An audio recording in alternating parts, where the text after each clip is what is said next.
E estamos de volta com o BBcast, seu podcast de automobilismo e outras nerds. No episódio de hoje vamos falar sobre o GP da Estíria, aquele vencido pelo Max Verstappen, mas que teve um Lewis Hamilton muito aguerrido.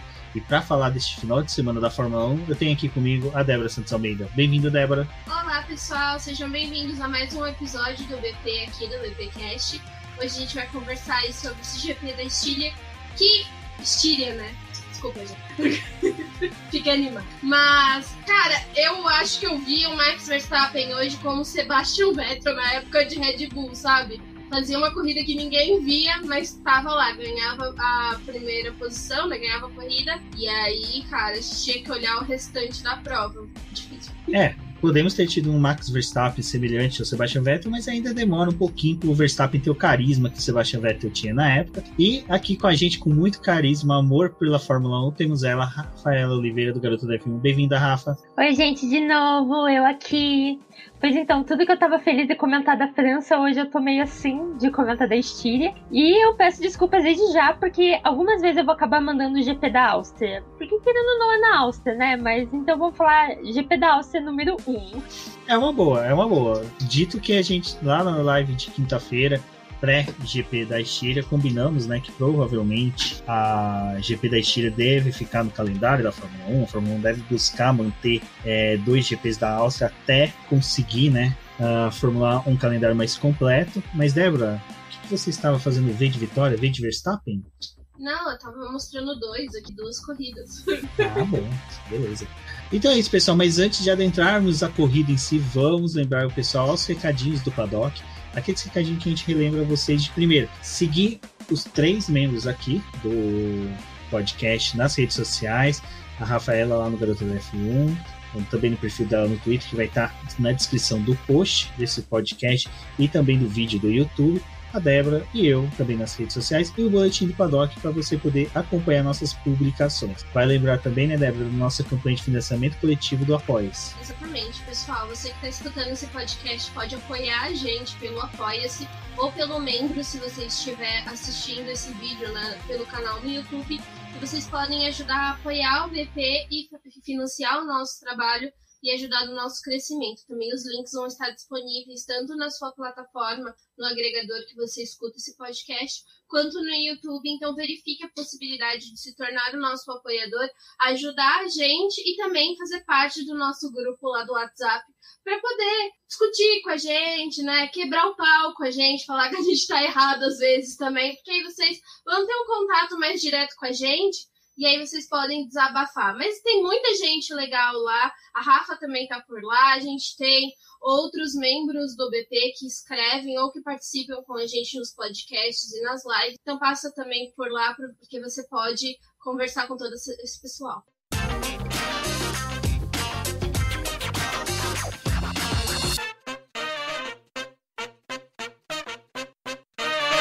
Bom, Rafa, este final de semana...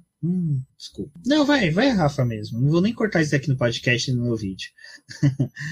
A gente criou muita expectativa para esse final de semana, né? A gente teve várias conversas falando que seria um GP sensacional, tirando pelo que a gente combinou de conversa lá na última live, de que seria uma corrida para a gente poder ver aonde as equipes estariam, mas acho que essa expectativa se frustrou um pouco porque a gente criou em cima da possível chuva, né, que viria para o final de semana. Exato, a gente meio que estava esperando aquela chuvinha, mas eu acho que o próprio circuito em si, a gente esperava mais dele, né, de certa forma, com chuva ou não, mas a gente realmente estava esperando a chuva que não chegou direito. Teve uma chuvinha ali de madrugada entre sábado e domingo, que molhou a pista, né? Isso tira a parte da borracha que tem lá dos treinos e tudo mais, então de certa forma faz uma leve diferença, né? Faz alguma diferença de fato, mas não, o ponto alto da corrida, se duvidar, foi o Kimi Raikkonen segurando Charles Leclerc, o que é muito louco de pensar, né? Então, assim, a gente na realidade teve uma leve sorte, não querendo dizer, porque custou caro, que foi o Gasly abandonando, mas o fato ali do impacto que teve com o Charles Leclerc fez com que o Leclerc caísse lá para trás e fizesse uma prova de recuperação que foi o show à parte que a gente teve no GP, porque assim, tirando isso, eu vou ser bem sincera com vocês, eu estava dividindo tela com o jogo de vôlei final contra a Polônia, porque o jogo de vôlei estava sensacional. Acontecia um monte de coisa e na Fórmula 1 continuava a mesma coisa. Então, realmente, acho que a gente se frustrou um pouco. A próxima corrida lá vai ser um pouquinho diferente por causa dos pneus, né? Da goma dos pneus. A Dé entende mais disso do que eu. O que talvez, eu acho que mostre outra coisa, mas a corrida deste domingo realmente foi algo que não foi tão legal quanto a gente gostaria que fosse. Virou a França que a gente esperava, né? Débora, a Rafa fala sobre os pneus. A gente tem que lembrar que este final de semana utilizamos as gamas mais duras, né? E no próximo serão as mais macias. A gente viu que as estratégias elas eram muito mais pautadas pelas gamas mais duras, né? Pelos compostos mais duros. Final de semana que vem a gente pode ver um cenário bem diferente por causa disso. Até uma chance aí de estratégias de 2 pitstoppings que dê resultado e não o que aconteceu com o Sérgio Pérez. Então, exatamente, né? Porque ano passado a gente teve 2 corridas lá na Áustria também, mas eles utilizaram os mesmos pneus dessa corrida, foram os pneus da gama intermediária, e mesmo assim a gente teve 2 corridas bem diferentes na Áustria. E aí, nesse ano, né, a Pirelli, já sabendo que ia ter essas 2 corridas, aí ela decidiu trazer o pneu da gama intermediária para essa primeira prova e para a segunda prova colocar os pneus mais macios. Acho que a única zona de conforto ali que o pessoal vai ter é com relação à utilização, né, do pneu C3 e do C4, porque o único diferente vai ser o C5, que é o composto mais macio que eles vão utilizar. Então, eles têm uma zona de conforto ali para alguns pneus que são um pouco mais duros e tem esse pneu mais macio, né? Vamos ver como é que vai ser o próximo fim de semana, porque já nesse fim de semana a gente conseguiu observar, né, principalmente com a estratégia que foi escolhida para o Pérez, né, e para o pessoal que largou com os pneus macios, é que eles não estavam durando tanto. Então, ir para uma gama mais macia é preocupante, porque provavelmente as equipes não vão conseguir trabalhar direito com apenas uma parada, né? Então aí a gente tem aquela tensão para poder saber se o pessoal realmente vai arriscar e fazer 2 paradas, o que pode fornecer uma movimentação, né, para a corrida e também para fazer o pessoal ter mais ultrapassagem, forçar algumas coisas a mais nessa corrida. Então eu acho que a próxima pode ser bem diferente dessa com relação realmente aos pneus, ao pessoal não conseguir permanecer muito tempo na pista e ter que arriscar fazer essa outra parada aí. Eu acho que esse fim de semana a gente teve, assim, uma construção meio que parada, porque até mesmo os treinos livres a gente tinha uns momentos ali que tava meio parado, né? Acho que o pessoal tava tão confortável porque já conhece os pneus, já sabe como a pista é, também tinha expectativa da chuva, eles estavam meio que partindo para aquela parte conservadora, né? Mas na próxima semana eu acredito que provavelmente vai ter mais testes e vai ter o pessoal se movimentando mais ainda na pista. Exato. E ainda neste final de semana, né, que está programado para a semana que vem, tem os testes, né, de pneus que serão testados novos compostos para suprir aquelas falhas estruturais que tivemos no GP de Baku. Exatamente. A gente teve 2 estouros que foram importantes, que ocorreram ali em Baku. Um pelo Lance Stroll e o outro pelo Max Verstappen. E aí, nesse fim de semana da Áustria, como eles vão ter, né, iam ter 2 corridas lá, a Pirelli resolveu levar pneus para teste, né? Então eles vão testar os pneus traseiros com uma estrutura mais reforçada para que, se for aprovado, né, pelas equipes, mas também é aquela coisa, pode ter uma aprovação da FIA e não uma aprovação das equipes, porque é uma questão de segurança, né? O pneu a gente tem que lembrar que ele é um item de segurança, então aquilo que é uma coisa assim que não é só as equipes que vão partir para a decisão, né? A FIA também tem muito com relação a isso. Então, esses pneus eles vão ter uma estrutura melhor. O que aconteceu nessa corrida, que eles estão mexendo com a questão da pressão dos pneus desde Baku, né? Deixando eles mais inflados. E aí a Pirelli resolveu tentar optar por essa mudança estrutural. Então vamos ver, né? Se eles vão ter uma durabilidade maior. Eles vão fornecer 2 conjuntos em que as equipes vão poder utilizar tanto no primeiro treino livre quanto no segundo treino livre. Então eles vão ser direcionados para esses testes, mas além disso as equipes vão poder fazer os seus outros testes, né, para poder traçar as estratégias para o fim de semana. E aí depois que a gente souber o resultado, porque dependendo do que a FIA e a Pirelli optarem, né, junto com as equipes, esses pneus já vão começar a ser usados, né? E aí faz toda uma diferença para o restante do campeonato. Rafa, falando em restante do campeonato, A gente tá com um clássico tira e põe do GP da Turquia, que olha, tá difícil, né? Imagina o pessoal que organiza, né, toda a logística das equipes em compra passagem, vem, devolve passagem, compra passagem, pega quarto de aluguel, devolve quarto de aluguel.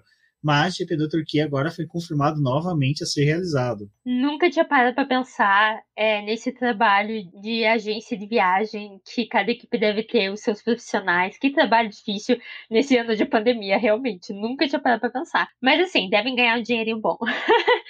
Mas sim, Turquia de novo, mas eles insistem nesse país e a gente tá feliz porque a última corrida que a gente teve lá foi realmente sensacional, apesar dos pesares, apesar de sábado muita gente tava falando tem que cancelar e tudo mais, foi uma corrida sensacional.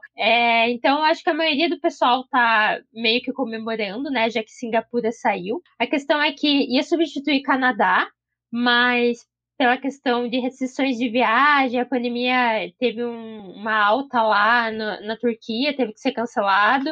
Daí, com o cancelamento de Singapura, que vai ser mais pro final do ano, daí Turquia entrou de novo, né, pensando que possivelmente a situação do país estará melhor. Mas a verdade é que, gente, tá tão incerto tudo isso que eu não duvido de chegar perto e eles cancelarem de novo. Mas sim, nesse momento está confirmado Turquia no lugar de Singapura. Débora, tivemos agora, né, a alteração do GP da Rússia, que vai ser realizado esse ano em Sochi, porém, o ano que vem será em São Petersburgo. Então, teve essa... Bom, deixa eu só fazer um adendo, né, desse fim de semana, que a Fórmula 1, ela decidiu fazer anúncios nos piores momentos que ela podia fazer, né, antes de treino livre. Puta que pariu, cara, vocês não têm um jeito de fazer anúncio, não? Tem um dia inteiro, vai fazer logo antes do treino livre, caceta, velho. Mas enfim. Já me corrige porque eu falei 2022 é 2023, né? Exatamente. Bom, vamos comentar aí essa notícia, né? Sochi vai sair do calendário, graças a Deus. Muito obrigada, Deus, por terem escutado as nossas preces. Porque a gente vai ter mais 2 corridas em Sochi, elas vão ser realizadas lá nesse ano e em 2022. Em 2023 a gente vai ter um novo GP da Rússia que vai acontecer em São Petersburgo, mas tem um detalhe. É em uma pista, é a pista de Igora Drive, que é uma pista que foi construída pelo Helmut Tichuk. Meu Deus, hoje tá difícil. Outro ticódromo. Outro tictódromo. Mas ele tem 10 layouts diferentes, que provavelmente a Fórmula 1 vai escolher o pior. Desculpa, gente. Vídeo que acontece no GP da França, né? Pois é. E, bom, esse autódromo ele é interessante porque ele também tem nivelações diferentes, né? Então, ele chama atenção por conta disso. Ele parece que pode fornecer uma corrida mais interessante para a Rússia. E teve todo aquele lance, né? De que o Putin queria que a corrida fosse em São Petersburgo e não mais aonde é realizada hoje em dia, né? Então, como eles conseguiram fornecer um outro lugar e tem esse autódromo, eles vão conseguir levar essa corrida para lá. Tem um detalhe interessante que se a temporada da W Series tivesse acontecido em 2020, elas teriam uma corrida por lá, né? Mas como não teve a temporada, então a gente não teve essa corrida sendo realizada por lá. A DTM também pensou em correr por lá, mas principalmente, né? Ultimamente ele ainda recebe mais categorias nacionais, né? Da Rússia. Então, vamos ver, né? Se consegue melhorar essa corrida aí da Rússia. Esse GP tá desde 2014 no calendário. Até que se a gente for parar para poder pensar recente, mas se eles podem fornecer um outro lugar aí, vamos ver o que é uma pena, né? Sochi, pelo menos era um circuito aí, uma arena dentro de um centro olímpico muito bem aproveitado. Seria um delírio comunista nosso pensar que no Brasil poderíamos ter uma infraestrutura desse lá no Centro Olímpico, né, do Rio de Janeiro, que está mal aproveitado, mas quem sabe, né, vai que muda para um lugar melhor. São Petersburgo, que é uma cidade histórica na Rússia, provavelmente ali vai ter muita coisa boa para a gente poder ver. Quem sabe 2023 a gente todo mundo esteja vacinado e vá lá acompanhar uma corrida lá com o tio Putin, que vai ser muito bacana. Porque na Rússia eles dizem que a corrida não é chato é o pessoal que gosta de Fórmula 1, entendeu? Então é isso. Exatamente. Bom, e agora vamos, né, falar um pouco aí dos treinos livres que nós tivemos, né, assim, a gente vinha falando que Mercedes, quando chegar nos autódromos tradicionais, tal, ia se dar bem, ia melhorar a situação, mas, né, Débora, não foi bem assim. Pois é, né, gente? Mercedes tá difícil. A gente achou que eles iam chegar nos autódromos, iam quebrar, né, tudo. E eu acho que a única coisa que a gente tem, assim, né, olhando pro pessoal, é que a gente ainda tem, às vezes, um Valtteri Bottas que é um leãozinho de treino, né, e depois chega na corrida e não faz absolutamente nada. Mas, de qualquer forma, nesse GP da Estíria, né, nesse começo de fim de semana aí, a gente já teve o Max Verstappen liderando o treino livre, andando à frente, mas a diferença era bem pequena entre ele, o Hamilton e o Bottas, né? Geralmente figurando naqueles 2 décimos, né? Que já tinha acontecido na França, mas não parecia que ia se desenvolver para uma corrida como a gente teve hoje, né? Uma distância muito grande da Red Bull para a Mercedes. Eles estavam conseguindo andar ali e conseguir se desenvolver, né? Uma das coisas que eu tava conversando com o Rubens, né, hoje, é que parece que, assim, ano passado a gente tinha uma Mercedes extremamente dominante, mas porque a Red Bull faltava alguma coisa naquele carro, né? E eu acho que não era uma questão aerodinâmica, era uma questão realmente de motor, tanto que a Honda trouxe atualizações importantes para esse motor de um ano para o outro. E aí eu acho que, de fato, agora a gente tem duas equipes que conseguiram se equalizar, mas ano passado a gente não sentia tantos defeitos da Mercedes que tinha, sabe? Mas como o desempenho deles era para poder andar e fazer dobradinha, não ficava tão evidente. E aí agora que a gente tem duas equipes que são próximas, assim, os defeitos das duas acabam se sobressaindo, né? Acabam se revelando. A Mercedes tem muito problema com o pneu, então tem essas questões. Mas parecia que na Áustria a gente ia ter uma corrida mais equilibrada. Mas eu acho que uma das coisas que a gente se esqueceu, talvez, antes do início, né, do fim de semana, é que a Red Bull ela tem um carro muito forte em reta, né? E a Áustria é basicamente retas. Né? Então, o desempenho deles, que no treino livre estava um pouco se mostrando, mas não tão exacerbado, só foi começar a mostrar essa diferença realmente mais na corrida, né? Rafa, mesmo nos treinos livres, a Red Bull indo bem, a Mercedes ficava por perto, né? Ela não ficava tão distanciada. E aparentava que era uma questão mesmo assim de, se fosse para ter uma vitória do Max como teve, a Mercedes conseguiria, sabe, pressionar bastante. Tinha carro para isso. Tanto que o Hamilton chegou a liderar o terceiro treino livre, né? Ele não tá fazendo isso, eu acho que desde o início do ano, não consigo lembrar quantos treinos livres ele liderou, e geralmente ele não é um cara que foca tanto nessa questão de liderar treino livre, né? Tanto que quando eu vi ele liderando treino livre, o terceiro, eu até fiquei, nossa, gente, eu acho que ele vai vir com tudo para conseguir a pole, porque a gente tá tendo uma sequência de treinos livres, terceiros treinos livres, onde o Hamilton não tá tendo um bom desempenho, tá, tipo, chegando em quinto no final da sessão, e de alguma forma ele ajeita o carro pro treino classificatório, que faz com que ele melhore muito. Então, tipo, ele termina o terceiro treino livre em quinto, e ele larga em segundo. Então eu imaginei, cara, vai vir uma pole position aí pra ele. Não foi exatamente o que aconteceu. Realmente a Red Bull foi superior assim, o final de semana todo e deixou meio que isso claro nos treinos livres. Mas sim, parecia que a Mercedes estava acompanhando ali, tipo, estava fazendo o seu próprio treino, mas acompanhando a Red Bull, o que a gente não viu de fato daí na corrida, né? A gente viu totalmente um cenário diferente. Bom, mas mesmo assim, a gente teve essas nuances dessas duas equipes, mas focávamos para treinos livres até bem mais tranquilos. Mas duas equipes que a gente, pelo menos eu não esperava ser tão apagadas, né, Débora, era a McLaren e a Ferrari, que as duas simplesmente sumiram, sabe, se escafederam. Acho que elas entraram ali nos montes e foram, tipo, esquiar, alguma coisa assim do tipo. A gente já conseguia imaginar que talvez a Ferrari não ia ter um final de semana tão fácil na Áustria, né? Mas McLaren também, acho que ela não estava muito a fim de mostrar muita coisa, né? A gente está falando muito disso durante o fim de semana, em que às vezes a McLaren ela acaba ficando muito apagada nos treinos livres, e aí depois, né, na corrida, ela consegue mostrar algo a mais. Mas as duas estavam, tipo, pareciam que não queriam mostrar nada uma pra outra, né? Então, em muitos dos treinos livres, eles estavam bem escondidos, né? Ali, a gente não conseguia ver tanto o Carlos Sainz andando na frente, como ele costuma fazer em treino livre ultimamente. Então eu acho que ficou aquela dualidade, né, para poder saber se de fato quem é que ia ter um desempenho melhor durante classificação e corrida, né, com as duas extremamente apagadas. Isso é interessante para quem a gente depois viu na corrida, mas independente disso, a Ferrari ela vem demonstrando assim uma queda de rendimento que não condiz com o que eles queriam entregar para este ano, né? É engraçado que todo ano eles vinham pautando que iriam ter um carro bem desenvolvido, entregar bons carros para Sainz e para Leclerc, mas aparentemente eles parecem que estão realmente entrando naquela de vamos desenvolver 2022, 2021 fica no bolso. Eu realmente fiquei surpresa, porque assim, eu não esperava esse desenvolvimento da Ferrari já esse ano. Eu não esperava que eles estariam lutando pelo terceiro lugar com a McLaren. Eu realmente coloquei a Aston Martin nessa posição contra a McLaren.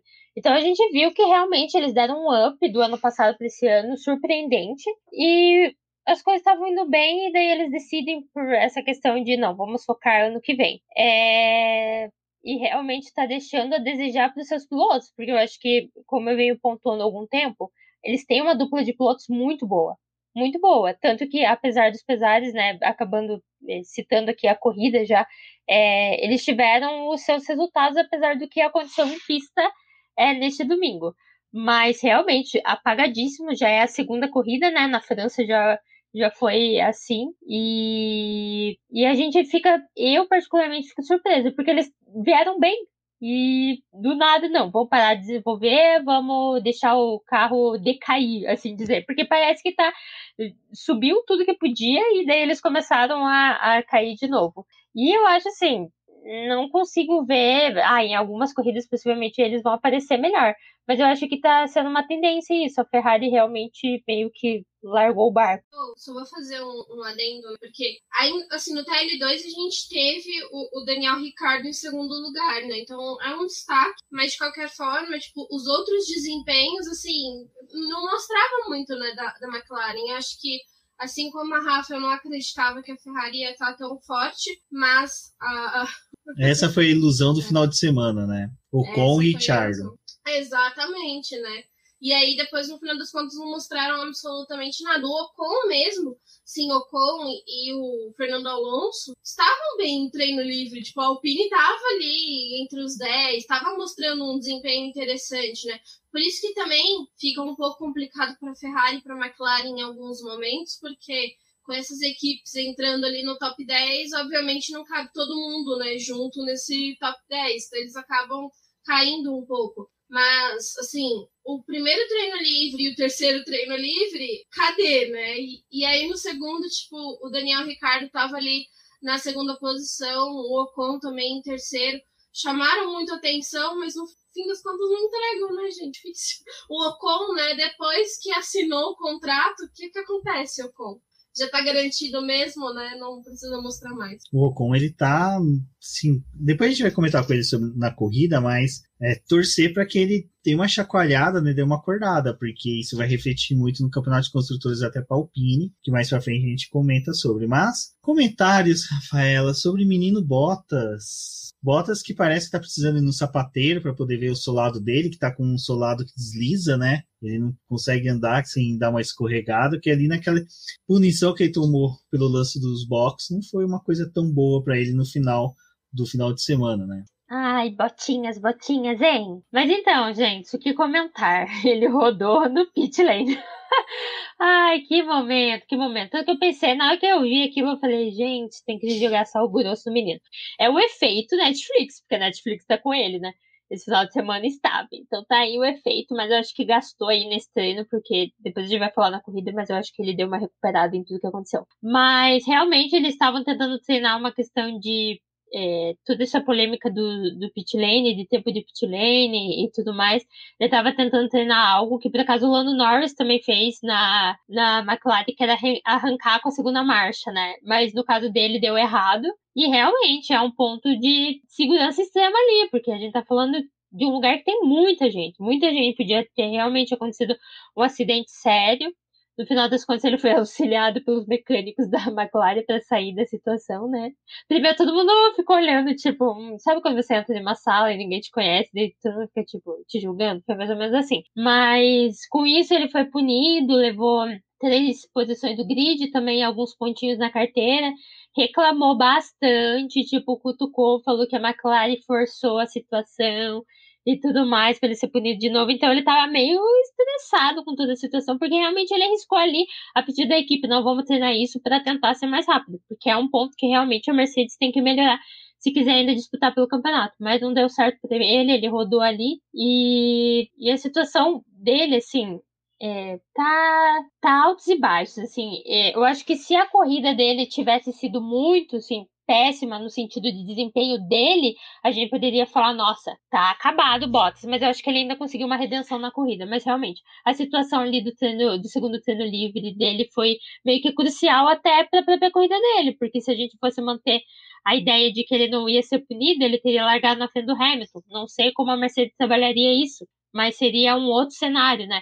Então, realmente foi infeliz, mas eu acho que ele fez um bom trabalho no domingo, então isso meio que equilibrou as coisas. Bom, eu sei como é que se eu fosse da Mercedes ia falar pro Bottas fazer a primeira curva, né? Fazer a primeira curva em cima do Verstappen. Tira o Verstappen, sai vocês dois, deixa o Hamilton vencer. Aí seria lindo. Mas, Rafa, você falou da questão da McLaren ter força, que a reclamação do Bottas, né, foi que a McLaren pressionou um pouco. Eu concordo com ele, porque realmente eu achei assim, foi um incidente de corrida não, de treino, de momento assim, que não merecia uma punição tão grave. Eu acho que uma chamada do piloto, uma imposição seria maior. Mas, seguindo as diretrizes que ultimamente a Fórmula 1 tem seguindo, incidentes no pit stop ou no pit está sendo pressionado com bastante rigor, né? É impressionante isso. Não só isso, como até a do próprio Lando Norris em Baku com a bandeira vermelha, em que o pessoal fala, olha, esse tipo de momento é um momento de atenção, então temos que ser rigorosos. Eu achei que foi uma medida de rigor muito forte, apesar de entender os motivos. Você, qual foi a sua visão sobre essa punição do Bottas? Então, tanto na hora que saiu a punição, eu até fiquei tentando entender, eu perguntei até pra Débora, mas ele não simplesmente rodou? Mas eu entendo toda a questão da segurança dentro do pit lane. Eu entendo isso. O quanto possivelmente podia ter acontecido alguma coisa. Mas, de fato, assim, eu não coloco tanto a culpa no Bottas, de tipo, não foi algo que ele fez de propósito, entendeu? Não foi algo tipo, não prestei atenção em alguma coisa. Foi realmente algo que saiu errado. Ele foi testar um negócio que deu errado, só que foi testar um negócio dentro do pit lane, que é um lugar de alto risco porque tem muita gente. Então, assim, já tinha sido punido a questão das reclamações. Vou trazer o paralelo que a Denise trouxe pra gente. A Denise que participa das lives aqui do Boletim, pra quem não sabe de quem eu tô falando, super fã da McLaren, também contribuí com o site do Boletim do Paddock. Ela fez um paralelo bem interessante na questão do jogo de futebol mesmo, quando o jogador sofre a falta e o jogador do outro time, mesmo depois que já tem a falta a seu favor, continua reclamando com o juiz, tentando que ele dê também um cartão amarelo nessa, sabe? Então foi mais ou menos essa jogada, realmente. Tipo, a reclamação do Bottas, eu entendi o que ele quis dizer. Não quer dizer que a McLaren estava 100% preocupada com a segurança de todo mundo. Eles realmente reclamaram porque isso podia dar uma vantagem para eles no final. Que no fato deu, né? Porque com a punição do Bottas, o Lando Norris largou mais à frente. Então, tipo, quando ele diz, esse jogo político e tudo mais, é real, é isso. Mas é que a Fórmula 1 é assim. Então, assim, talvez não teria dado ponto na carteira, não sei. Mas eu acho que é compreensível a punição. É compreensível. Não sei se eu daria esse nível de, tipo, pontos e perca de posição, mas eu entendo o motivo do porquê eles puniram, e realmente, como você disse, Rubens, eles estão vindo de um discurso de punir pessoas rigidamente em relação ao que acontece no pit lane. Então, se eles não tivessem punido, ia dar um bafafá, ia dar um fala-fala, que eu acho que até a Mercedes preferiu, pune logo, porque senão a gente vai ter que ficar escutando um monte de burburinho, gente tentando bater lá na porta da FIA pra xingar a gente, ou coisa assim. Então, acho que até eles falaram, não, pune logo de uma vez. E assim, né, Débora, fechou lá o TL1, a gente teve esses testes aí da Mercedes e já fomos pro classificação, que olha, a classificação foi gostosa, foi bacana de assistir, uma pista curta, então o Q1 foi abarrotado de carros, todo mundo se encontrando, todo mundo buscando ali o melhor tempo, e a gente teve ali, né, eu acho que As menções honrosas que a gente tem que ter desse treino, primeiro foi o Russell, que conseguiu ir pro Q2 e ficou namorando quase o tempo todo o Q3. Não, com certeza. Acho que a gente teve uma classificação, né, que foi bem agitada, que acho que era o que a gente queria ver, pelo menos, assim, de como que ia ser o pessoal estabelecendo volta e como que eles vão mostrar o seu desempenho. Então, de fato, assim, eu achei que foi bem legal. E a gente teve, como você falou, o Russell, né, disputando ali, tentando chegar num Q3, algo que foi bem legal. E depois, quando a gente estava montando a pauta aqui para poder conversar, né, com vocês e falar no podcast, a Rafa até lembrou, né, que o pessoal começou a levantar na internet, né, a respeito de se o Stroll deveria ter sido punido ou não, porque o Stroll extravasou os limites de pista, mas a gente não teve uma punição para ele, assim, questão de volta deletada. Então, o final ali do Q2 pro Q3, né, ficou aquela coisa de o Stroll vai passar ou vai ser o Russell, né? Porque se a volta do Stroll fosse deletada, o Russell subia. Mas aí não pegou no sensor, não deletaram essa volta, o Stroll passou. E aí, né, depois, de alguma forma, não sei se justiça foi feita, porque acho que não, tadinho. O Tsunoda também foi punido ali, eu fiquei com dó depois. A gente vai comentar sobre isso. Mas o Russell, com a punição do Tsunoda, conseguiu largar entre os 10 primeiros. Então, a gente teve esse agito.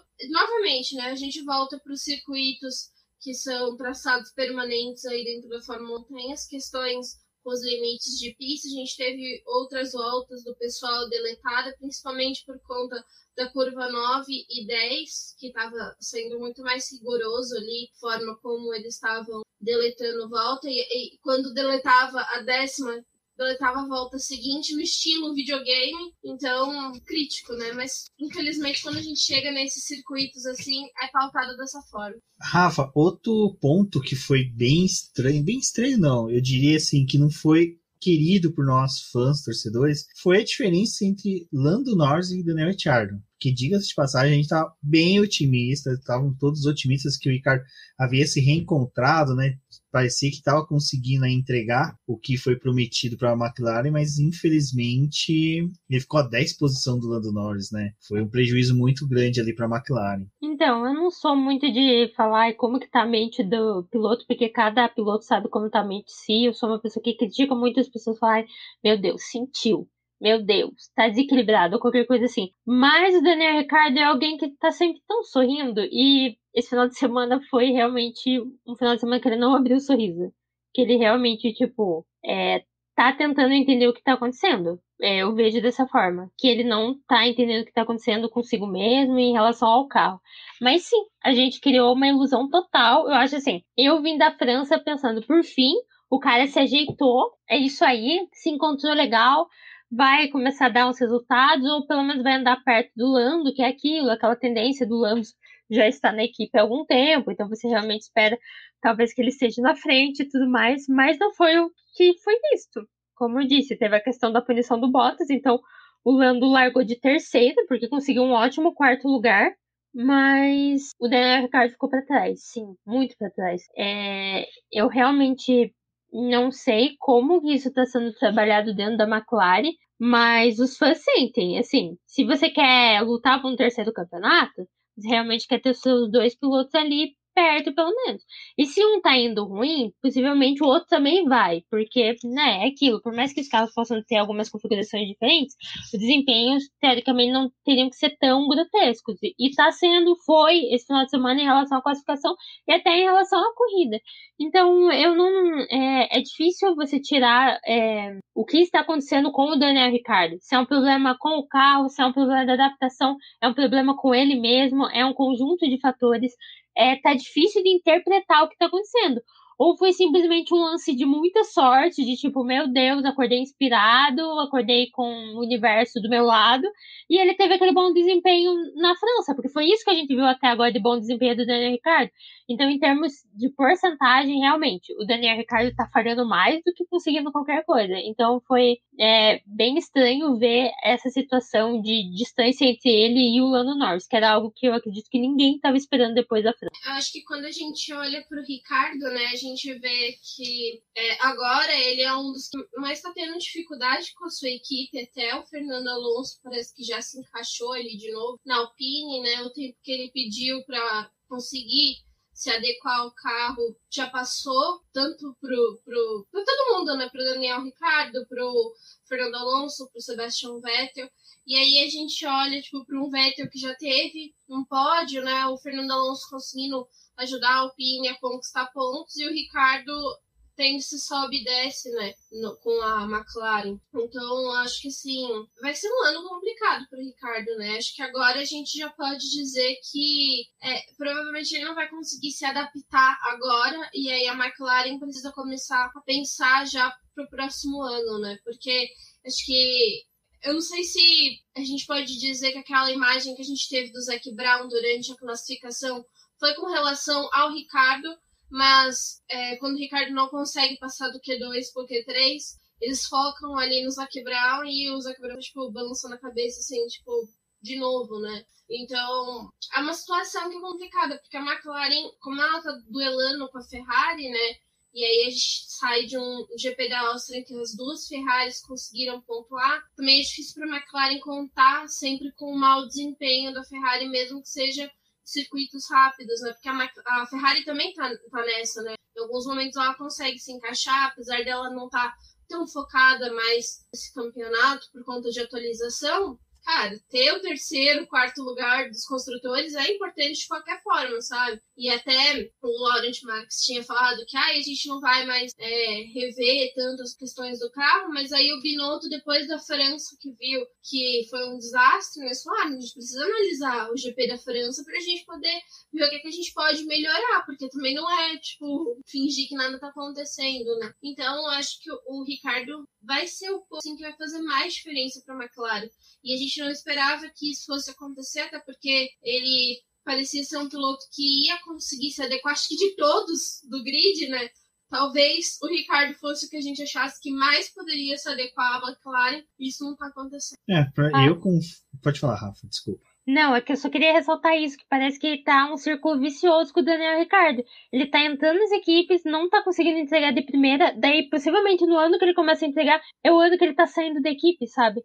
Parece que tá repetindo toda a situação dele que ele passou na Renault com a McLaren, porque a McLaren vai querer um piloto que dê resposta pra eles, de certa forma, principalmente com as mudanças radicais que vão ter ano que vem. Então, nossa, um piloto que eu acho que a maioria das pessoas viu entrar na Fórmula 1 pensando esse cara tem um total potencial de ser campeão, ele literalmente tá jogando toda a carreira dele nisso. Nessa mudança constante de equipe, onde ele não consegue se adaptar de primeira, leva muito tempo, e quando por fim ele se adapta, ele sai da equipe e vai pra outra. O ano dele, ano passado na Renault, até pódio ele conseguiu, né? Era o que a Renault queria e ele conseguiu levar. E aí, tipo, ele sai, e aí a Renault, a Alpine, né, no caso, passa por esse processo em que ela precisa se adaptar de novo, estava passando por um processo estrutural também, e aí erraram a mão no carro desse ano, mas estão pontuando. Talvez um Ricciardo esse ano, já conhecendo a equipe, traria até resultados mais eficientes, né, tipo, se tivesse ali na dupla. Mas eu também acho, Rafa, uma das coisas que eu critiquei no Ricciardo foi essas trocas abruptas de equipe, porque é ruim, né? Porque quando ele tem a chance de talvez entregar algo melhor, ele vai para outra equipe. E o Sainz, que era um piloto que eu não dava nada por ele, cara, na Ferrari ele tá indo muito bem, sabe? Ele tá se mostrando, né? Se revelando.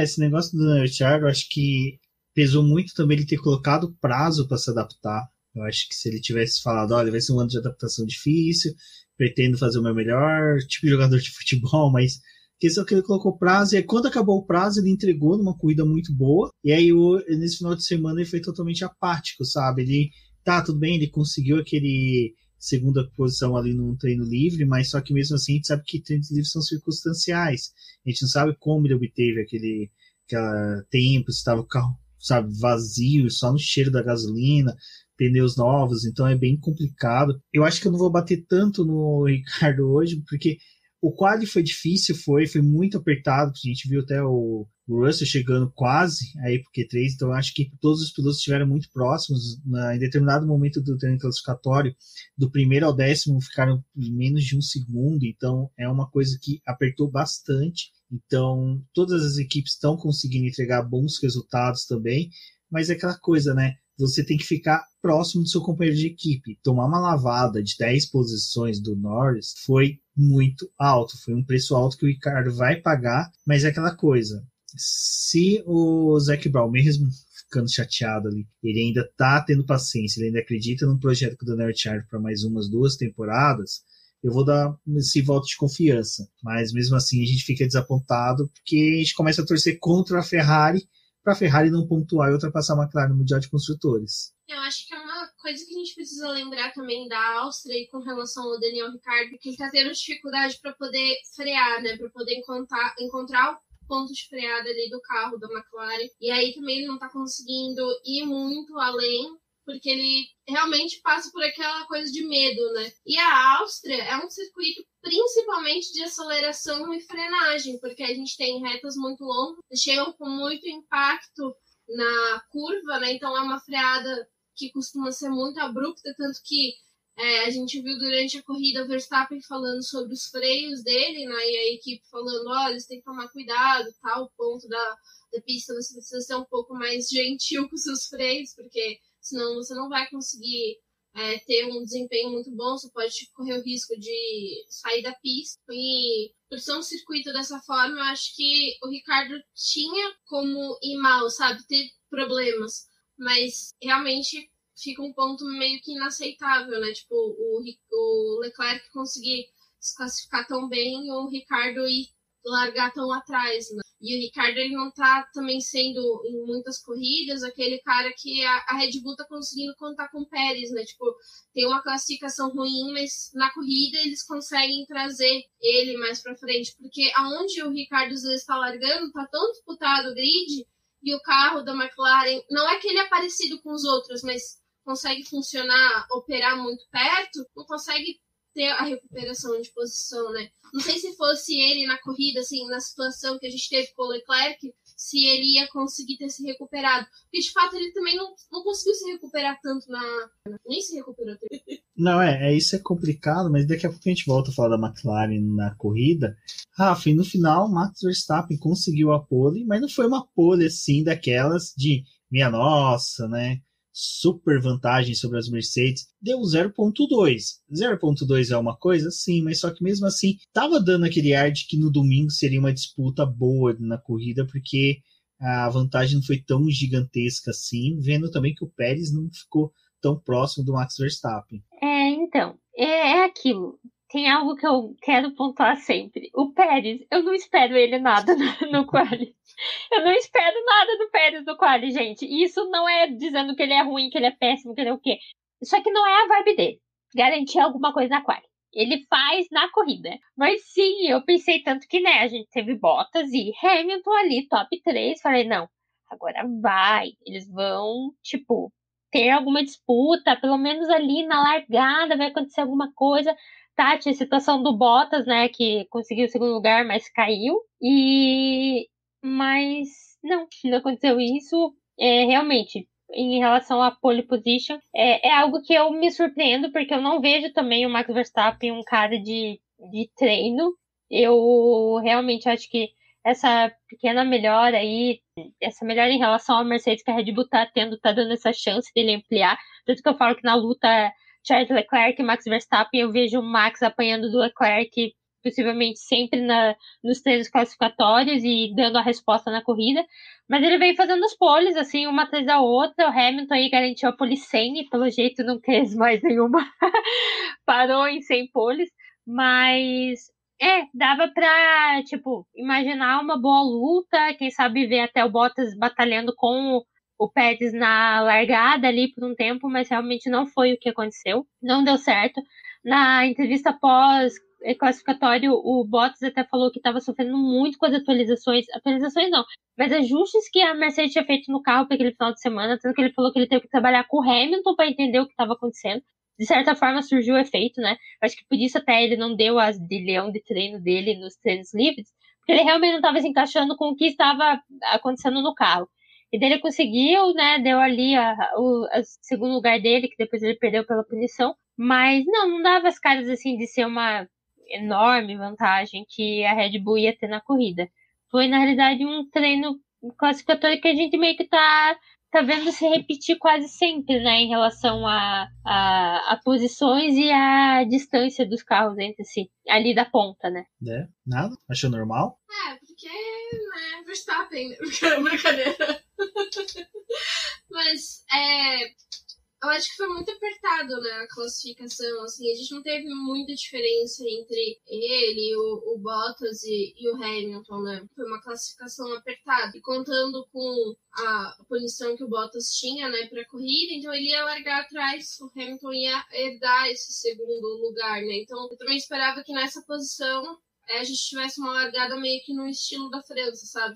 Mercedes tentar atacar o Verstappen na largada, porque acho que era uma das melhores chances, de certa forma, deles, né, de conseguir fazer isso, já que a gente acreditava que o desempenho deles ia ser muito parecido na corrida.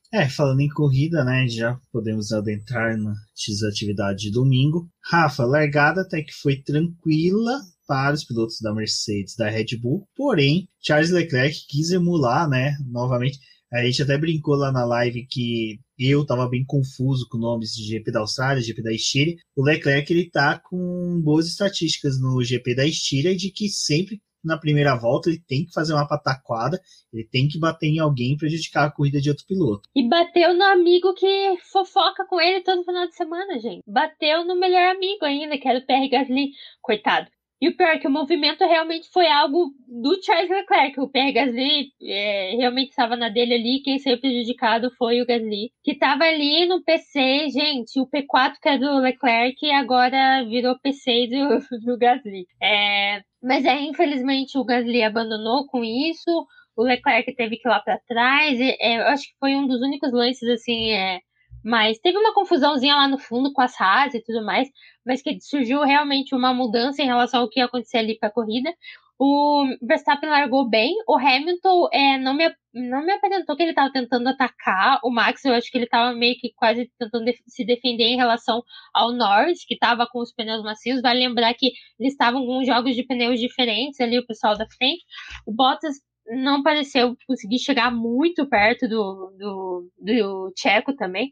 Então, assim, foi uma largada normal, tirando esse lance aí do Leclerc e do Pierre Gasly, que no final das contas foi o que trouxe a emoção para a corrida como um todo, né? Esse lance, né, do Pierre Gasly com o Leclerc, né, essa batida foi bem ruim, assim, para a corrida, mas não só pro Pierre Gasly, né, porque o Pierre começou a perder posição, porque ele ficou com o pneu furado, né, e teve esse dano ali no carro, e ali tudo ajuda para poder contribuir com toques que aconteceram no final do grid, né, o Giovinazzi foi tocado também, rodou, isso acabou também prejudicando a corrida ali dele, e o Leclerc, que acho que a gente pode até já tocar nesse ponto, né, que ele fez a parada ali no começo para poder trocar a asa e para poder continuar a corrida. O Gasly teve que abandonar. E aí o Leclerc ele passa um período da corrida na parte de trás do pelotão com dificuldade para poder escalar, porque ele estava principalmente lidando com carros que têm o mesmo motor que o dele, que é a Haas e a Alfa Romeo. Ele consegue escalar para poder terminar nos pontos, né? E ganha como piloto do dia. Tipo, ele cagou a corrida de 3 pilotos, pelo menos, sabe? E ele ganhou como piloto do dia. Gente, o piloto do dia, assim, eu entendo quando o cara escala, grid de novo, terminando nos pontos. Mas, tipo, quando o negócio é um erro dele, sabe? Que ele caiu lá pra trás, ou que alguém prejudicou ele e ele caiu. O Leclerc, ele se prejudicou e prejudicou os outros. Cara, ele não podia ser o piloto do dia, sabe? Não funciona na minha cabeça esse negócio, entendeu? Assim, não consegui me conformar ainda. Aceito qualquer outro piloto como piloto do dia. Agora, o Leclerc não rola. O ruim de você premiar o Leclerc como piloto do dia, né, Rafa? É você falar, beleza, o cara tirou um piloto da corrida, prejudicou a corrida do Latifi. Ainda teve, acho que até envolvimento com outras coisas, com o Kimi, por exemplo. E você simplesmente continua tipo, falando, não, beleza, o cara pode ser premiado piloto do dia, bacana, basta fazer uma corrida de recuperação, todo mundo esquece tudo que ele fez na pista, e isso não é bacana pro final do dia, né? Uma coisa que eu acho bem interessante a gente falar é o seguinte, a gente comenta que o final de semana tem categorias de base acompanhando, tem categorias de base assistindo, pilotos de categoria de base assistindo corridas, eles vão achar que isso é um lance normal, faz uma estabanada daquela, faz uma corrida de recuperação bonita, depois é premiado como piloto do dia. Então, é meio louco, né, pensar isso, mas vou te falar, eu acho que o pessoal até esqueceu, quando pensou, vou botar o Leclerc, só ficou com aquela imagem de, nossa, ele subiu o pelotão e foi o único cara que deu algum tipo de entretenimento pra gente hoje. E vai lá e vota nele. Mas realmente, tipo, ele tirou o Pierre Gasly da corrida. E é algo que o Leclerc vem fazendo há muito tempo, tirar outras pessoas da corrida. A maioria das vezes ele tá indo junto. Dessa vez ele teve sorte de não ter ido e conseguiu escalar o pelotão. Mas assim, não... Vocês vão me bater se eu falar que o meu piloto do dia foi o Bottas?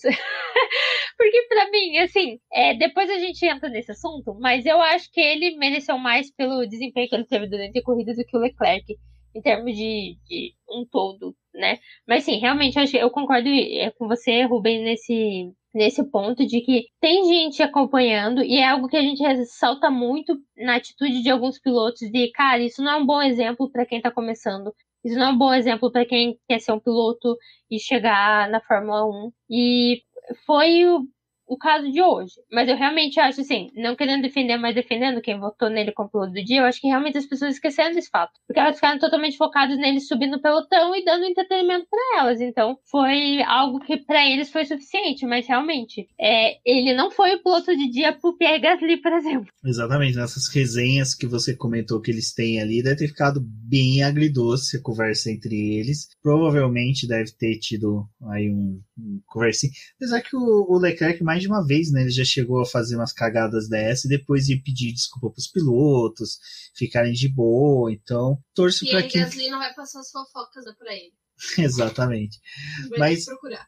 O meu piloto do dia, eu vou falar, eu votei no Tsunoda, porque o Muguri, né, Débora, entregou neste final de semana, conseguiu, a corrida dele não deu tanto sono quanto o Salem aqui do meu lado tá com soninho, mas a corrida do Tsunoda foi uma corrida interessante, e lembrando que ele já tá conseguindo ali bons pontos para ele no campeonato, não vou colocar nem para AlphaTauri, porque o nosso querido Tsunoda, salvo engano, deixa eu só confirmar aqui, não, eu já ia falar besteira, ia falar que tá aí no top 10 dos pilotos de pontuação, mas ele ainda não está. Vettel que está no top 10. Mas o Tsunoda correu bem. Bom. Não, eu acho que a gente teve um fim de semana do Tsunoda, que eu acho que vale falar sobre tudo isso, né? Que ele teve treinos livres interessantes, ele estava andando bem, a classificação dele não foi ruim. A punição dele, né, tirou ele de um 8º lugar para ele poder largar abaixo do top 10, né? Então, assim, quando ele não comete erros durante o fim de semana, e aí, principalmente, né, em classificação, a corrida do Tsunoda é interessante. Então ele tava ali, teve uma hora que ele tava ensanduichado pelo Alonso e pelo Vettel, né? Tipo, só a gente com título, né? O Alonso, ele já falou uma vez que quando ele teve a oportunidade de observar o Alonso lá na primeira corrida, ele conseguiu visualizar o quanto que o Alonso é grande, que ele tinha conseguido aprender com a forma como o Alonso estava gerindo a corrida dele, né? Então, obviamente, acho que quando o Tsunoda ele não erra durante o fim de semana, a corrida dele acaba sendo interessante. Então, é um piloto que precisa não ter erros, né? Para poder, de fato, ter um bom desempenho na sua corrida, né? É interessante, né? Não ter erros é uma coisa que ele conseguiu esse final de semana. Foi um bom final de semana para ele. Rafa, em compensação, a gente tem um outro piloto ali que foi... O que eu mais gostei esse final de semana foi o seguinte. A reclamação primordial do fã de Fórmula 1, além do pessoal que reclama por qualquer coisa, a gente teve a galera que ficou reclamando, putz, troquei o Alonso pelo Ocon no Fantasy e me dei mal. O Ocon, esse final de semana, ele também, né, falou assim, assinei contrato, tô com contrato assinado, quero que se dane a categoria, né, não tô mais nem aí ligando para as circunstâncias atuais.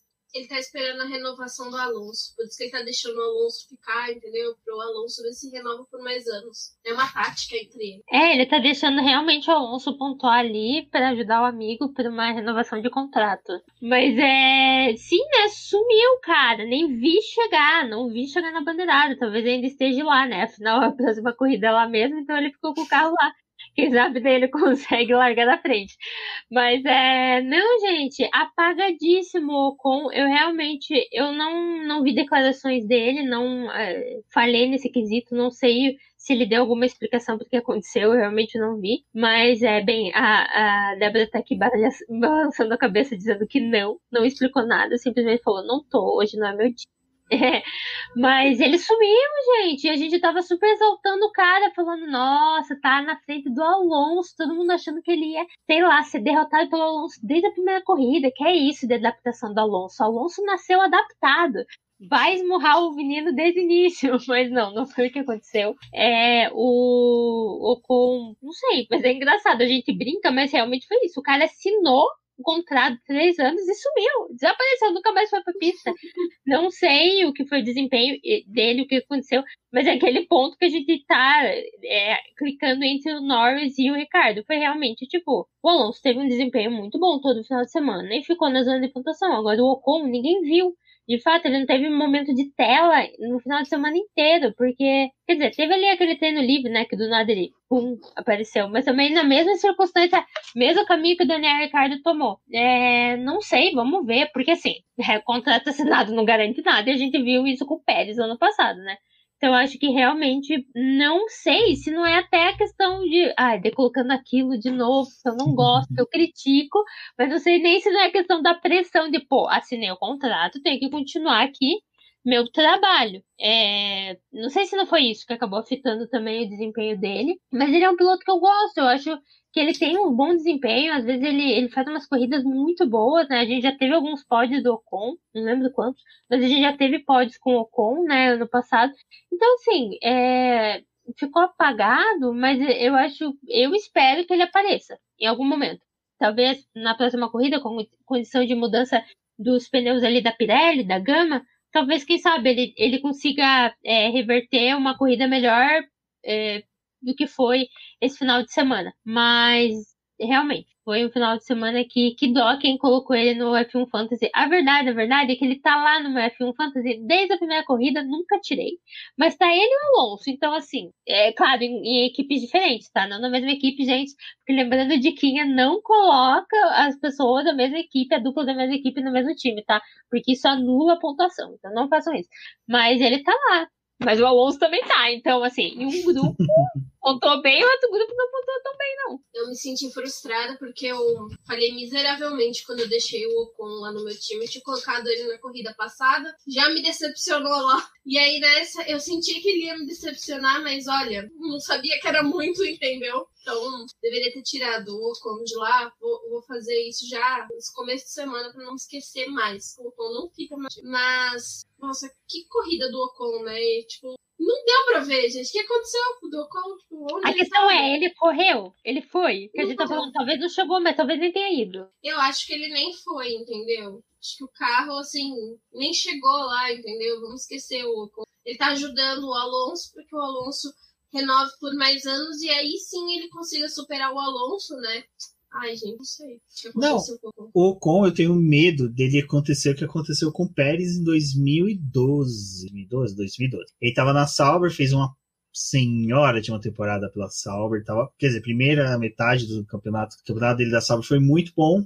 Foi uma coisa assim, mais ou menos isso que a gente tá vendo agora na Red Bull. Ele, sabe, demorou para se adaptar, mas quando se adaptou começou a entregar bons resultados, conseguiu até pódio pela Sauber, o que fez a McLaren crescer os olhos nele, renovou, assinou com ele. Depois o resto da temporada de 2012, esquece, você não via mais Pérez fazendo corrida bonita, sabe? Você tinha o Pérez apagado, ele não tinha um bom desempenho. Aí em 2013 foi para a McLaren, deu tudo que deu, mas só que o meu medo do Ocon é esse, às vezes o piloto assina o contrato, simplesmente, sabe, não rende mais, é uma questão mesmo de piloto, às vezes ele não se sente tão pressionado, a pressão da necessidade de renovar um contrato faz com que ele entregue resultados. Eu torço para que seja algo fora dessa caixinha. Como a gente não está tendo nada da própria Alpine se manifestando sobre algo do tipo assim, o carro dele não estava ruim, o carro dele não sei o que, tivemos um péssimo final de semana. Às vezes pode ser alterações que eles fizeram no carro para poder atender mais as necessidades do Alonso e não do Ocon. E às vezes o Ocon começa a sofrer mais com isso. Estranho. Eu vou querer aguardar, porque, como eu falei, o Ocon, eu gosto de fazer um paralelo com o Pérez, porque também é um piloto que eu não gosto.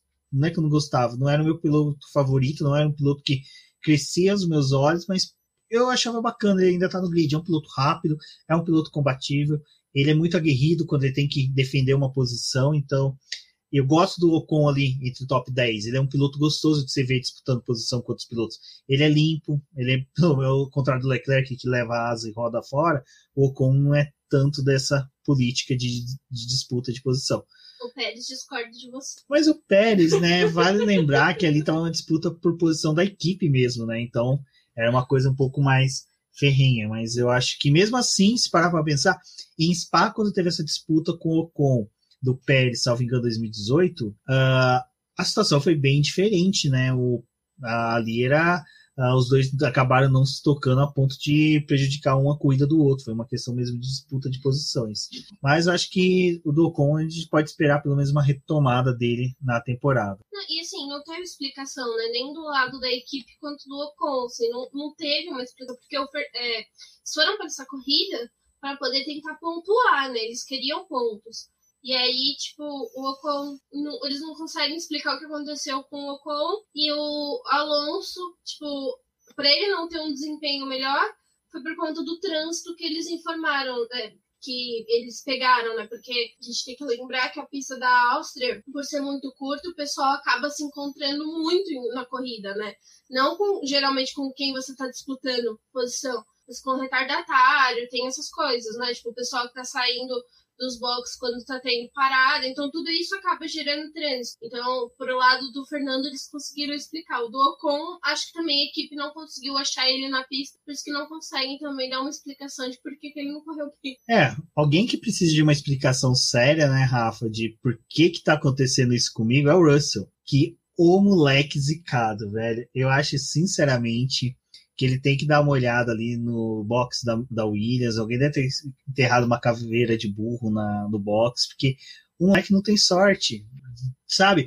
Ele estava fazendo uma corrida excepcional, conseguiu chegar no Q2, teve a punição foi do Tsunoda que jogou ele, né, para as 10 primeiras posições ali, pro P10 mesmo, né, que ele largou. P10. E, cara, eu até brinquei com a Débora ontem, falei, mano, vamos fazer um bolão de para onde que o Ocon vai na primeira volta, ele deve cair lá para...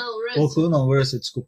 O Russell deve cair para 15º, 16º, com certeza. Depende, primeira volta, o Russell em 8º, sabe? Uma coisa muito boa, mas esse moleque não tem sorte, né, Rafa? Então, gente, eu acho assim que ele tá carregando um karma de vidas passadas. Ele tem que ir no santo espírita e tentar entender o que tá acontecendo. Mas, gente, não é possível, não é possível. Sabe aquilo que todo mundo fala da sorte que o Hamilton tem? O Russell não nasceu com isso, gente. Ele nasceu com outra coisa. Mas eu também tive a mesma visão que vocês quando todo mundo se animou. Ai, que legal, ele vai largar em 10º. Eu falei, ai, gente, vocês estão se animando demais a conta. Porque na largada já ele vai cair, o desempenho vai ser péssimo e tal. Porque a gente tá falando da Williams e porque essa é a regra do Russell, né? Ele larga bem, tipo, né? Tá em uma posição ok pro carro que tem, mas em desempenho de corrida não tá conseguindo entregar com aquele carro. E não, ele tava ali em 8º e tal, tava indo muito bem, obrigado. Então eu falei, espero que ele consiga, sabe? Mas naquele pensamento de, possivelmente ele não vai conseguir chegar até o final assim e tudo mais. Juro pra vocês que não fui eu jogando, sabe, praga em cima. Mas eu imaginei que ele não ia conseguir ficar ali naquela posição de pontuação, que ia acontecer, ia ser ultrapassado e tudo mais. Eu imaginei isso. Daí, do nada, ele tava parando no box com um problema no carro e eu fiquei, gente, não é possível. Não é possível. E essas coisas acontecem com o Latifi, por exemplo. Né? O Latifi lá atrás, super, tipo, na posição de sempre, sem qualquer chance de pontuar. Daí, o carro que me acontece isso é o carro do George Russell, que tava lá em 8º. Muito bem, obrigada. Realmente é algo que ele tem que refletir. E eu acho que frustra, né? Frustra. Ele deu uma desabafada com a Mariana Becker até ali na entrevista. Eu acho que realmente é algo que ele tá cansado de que aconteça com ele, foi até engraçado como que ele reagiu a tudo isso. Mas todo mundo tá, tipo, as pessoas nem comentam sobre a posição que ele tá. Porque as pessoas ficam, meu Deus, se eu comentar aqui no Twitter para as outras pessoas, isso vai trazer azar pro Russell. Mas ninguém precisa comentar, gente. Tá claro que o problema tá ali com ele. A gente tem que fazer uma reuniãozinha lá em Interlagos quando tiver corrida de fato. E tacar um sal grosso ali, fazer umas rezas e dar a nossa sorte de brasileiro. Quer dizer, o brasileiro não tá com sorte ultimamente. Mas sei lá, tentar alguma coisa. Mas coitado, é realmente frustrante. É algo que ele tá querendo há muito tempo, que é um ponto com a Williams. E, tipo, todas as vezes que ele tem essa oportunidade, alguma coisa em paralelo acontece. Mas eu acho que talvez aí a gente tenha que apelar realmente para a questão universal não estar conspirando a favor do Russell. Não, e assim, ele tava vindo uma corrida interessante, né? Porque a gente, obviamente, como a Rafa falou, né? Como as largadas do Russell costumam ser assim, ele vai muito bem na classificação e tem uma queda, a gente achava que ele não ia terminar a primeira volta em 10º, né? Tipo, ele ia ser ultrapassado. E ele conseguiu se manter e o pessoal tava com dificuldade. E ali teve uma hora que a equipe, né, fala pra ele não, tipo, que eles iam partir pro plano B. Ele tava com o pneu médio e o Alonso com o pneu vermelho, né? E aí, tipo, obviamente o Alonso teria que parar antes que ele e ele talvez teria chance até de ganhar mais posição, né? E aí ele parou de atacar o Alonso e ele tava ali. Quando ele vai fazer a parada dele nos boxes, que praticamente foi antecipada, porque não condizia com o pneu que ele tava, o carro do Russell para, eles vão com uma outra mangueirinha ali para poder injetar ar comprimido, né? Eu lembrei que isso aconteceu com o Charles Leclerc uma vez, no ano passado, eu não lembro agora em qual corrida que foi, mas ele também começou a ter perda, né? Essa mangueirinha é para poder colocar esse ar na válvula pneumática do motor. Quando ela está consumindo muito ar, eles fazem enchem, né, ela de novo para o carro voltar a funcionar normalmente. E aí a gente viu uma primeira parada do Russell acontecendo isso, depois o Rubens me atentou que o Russell fez uma segunda parada em que ele não trocou pneu, mas ele parou de novo para poder encher o sistema, né, com esse ar comprimido, e depois ele abandona a corrida. Cara, quando eu vi o Russell abandonando, eu falei, não é possível, cara, de novo. Tipo, não é para ele pontuar com a Williams mesmo, né? Então, é complicado, cara. Eu também tento não falar do Russell quando ele tá indo bem, mas esse fim de semana, deu uma tristeza pra ele. O Russell ele tem que se benzer realmente, né? Outros que tem que se benzer é o pessoal da McLaren, por quê? Na hora ali do que a gente tá conversando da classificação, eu até pontuei que a questão da McLaren foi complicada até na corrida, mais pra frente a gente fala. Até só antes de começar esse bate-papo rapidinho sobre eles, foi interessante que o Mauro Carvalho, que é ouvinte aqui do BBcast, assiste as lives e lê os textos do boletim, ele escreveu uma trend interessante de pontuação do Ricciardo e do Norris, que eu só vou falar uma coisa que é interessante. Ele coloca que nem o Ricardo, ele não fez, se ele tivesse feito em qualquer momento da temporada a mesma porcentagem que o Carlos Sainz fez de pontos que ele fez para a Ferrari este ano, a McLaren estaria com 160 pontos. Porque a diferença entre o Lando Norris e o Ricciardo o Lando Norris tem 100% dos pontos, porque conseguiu pontuar em todas as corridas, tem 86 pontos, enquanto que o Ricciardo tem 34. E na Ferrari, os dois pilotos da Leclerc com 58 e o Sainz com 50. Ou seja, a sorte da McLaren está sendo que o menino, o Lando Norris, está pontuando bem. O que foi ruim hoje na corrida foi os dois carros perderam desempenho. Foi nítido isso. O Ricciardo perdeu um desempenho muito brusco, caiu vertiginosamente no grid, e depois o Lando Norris também não teve rádio, até engraçado, né, uma coisa que a gente reclamava bastante, eu no caso reclamava do Lando Norris, quando ele tinha um problema do carro, ele começava a reclamar muito do problema, e assim os pilotos estavam atrás, ficavam mais afoitos e ultrapassavam ele na pista. Mas dessa vez não, ele não teve reclamação, aparentemente deve ter sido algum problema que teve no carro, mas repentinamente também retornou o carro ao seu estado normal. Então, eu acho que no caso do Norris, só pra poder te cortar rapidinho, Rumi, eu acho que, assim, o do Norris não tem nem muito a ver com o problema, sabe? Tipo, o Norris, ele é o melhor do resto ali, tipo, depois de Mercedes e Red Bull, tipo, a posição do Norris deveria ser ali, atrás deles. Então, tipo, ele não teria como garantir muito tempo a posição dele, porque ele tava disputando com uma Mercedes, com a Red Bull, né? Então, ele é jogado para aquela posição ali que ele deveria ficar. No caso do Daniel Ricciardo, porque assim, até mesmo no release da equipe, né, pós-corrida, não aponta que o Norris teve um problema, e só que o Ricciardo teve. Então eu acho que tipo, do Norris é questão de rendimento no McLaren versus essas outras equipes, sabe? Não tem muito o que fazer, em alguns momentos eles até podem conseguir pódio, mas tem algumas outras questões com relação a essas outras equipes. No caso do Ricciardo, ele teve um problema mesmo. Mas acho que o carro da McLaren, assim, é importante a gente lembrar que em corrida fica difícil deles manterem o ritmo, porque o ritmo das outras duas é muito mais forte do que o deles. E por mais que eles tenham o motor da Mercedes, questão aerodinâmica do carro também, outras coisas, né, acabam influenciando na corrida da McLaren. Isso foi ruim também, né, Rafa, esse negócio do Ricciardo, porque assim, é como a gente falou, ele largou 10 posições atrás do Norris, mas na largada ele teve uma boa largada. Ele conseguiu ganhar algumas posições, mas essa queda realmente jogou por água abaixo o desempenho dele. E é aí que vale também lembrar da zica, que no ano passado na Estíria o carro do Sainz também teve os mesmos problemas de perda de potência. Então, eu acho que nessas sessões de benzeções aí que o Russell não tá indo, eu acho que o Sainz não foi no ano passado e o Ricciardo agora deve ir, porque os dois estão precisando de uma benza bem forte. Teve isso também, essa questão, né? E eu acho que, como vocês estavam ressaltando, o Daniel Ricciardo foi bem claro no rádio a questão da potência do carro que estava acontecendo. Até na transmissão comentaram, o Lando não tá falando nada, que estranho e tudo mais, né?